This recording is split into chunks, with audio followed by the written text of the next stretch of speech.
Novak Djokovic is waiting to learn whether his ban on entering Australia will be lifted.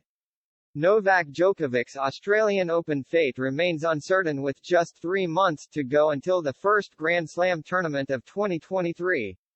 The world number 7 received an automatic 3-year ban from returning to the country when he was deported at the start of the year and is waiting to see if this can be lifted. But one tennis player who was also deported this year has already had hers removed.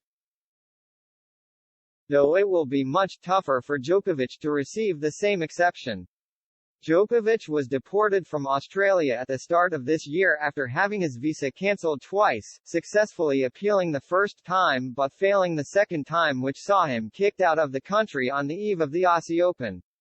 His visa was first revoked when he landed in Melbourne unvaccinated with a medical exemption provided by Tennis Australia on the grounds that he had recovered from COVID a month prior.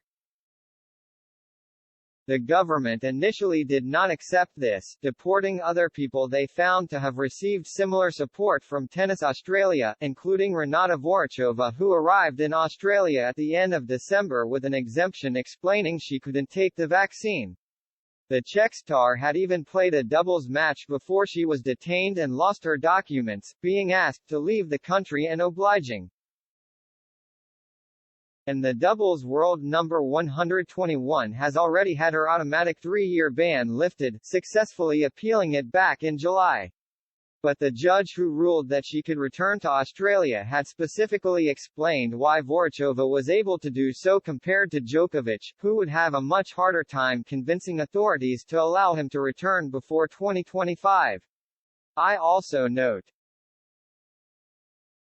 for completeness, that Ms. Vorachova's case can be distinguished from the Djokovic case because her visa was not cancelled on the grounds of good order, nor do the circumstances of her case lend themselves to such a conclusion, Jan Redfern wrote when summing up the hearing earlier this year, according to The Age.